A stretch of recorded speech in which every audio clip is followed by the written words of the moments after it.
embracing short-term or vacation rentals more? Do you see it getting to that point in the future? Are there some people I just don't know about? But just your thoughts, kind of how the capital's evolving.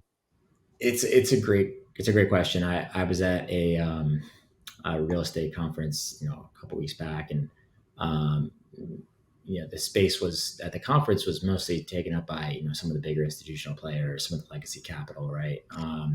Some of them were talking about the returns they're getting on multifamily and some of the costs of capital that they see go into that. And I looked at the person I was there with, and I said that's crazy. That's not that's actually we're seeing better returns and some better cost of capital available to us in our own space as a business starting off in this area, and with some track record established, but we haven't been around for a decade yet. And I think what it boils down to is you know this is an asset class that I have.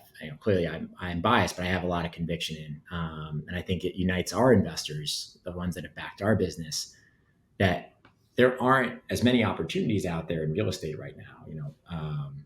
Multifamily, commercial is a whole nother story, but short-term rental is the opportunity, I think, of the 2020s.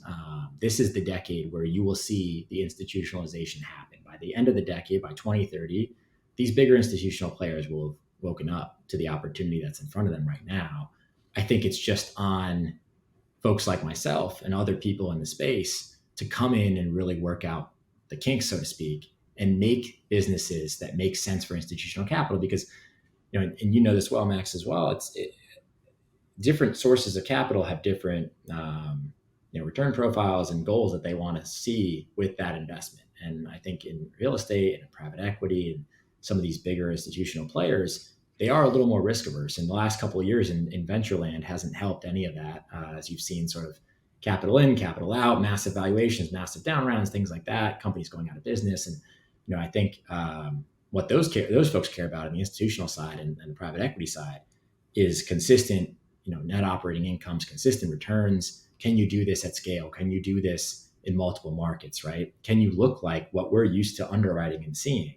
And if you can do that at scale and you can do that multiple times in multiple markets, that capital will be there. They are just looking for someone to run a business that way. And they want to, institutional capital wants to enter when there's more proof points, when there is a lower risk, but still enough reward to actually put that money to work and do it at scale. And I think that's what we're hoping to achieve with Summer by the end of this decade here, and really making a name for ourselves in that space, and hopefully appealing to a lot of institutional capital. It's looking for, somewhere to invest with really great returns. And we can do that in a consistent way across the country.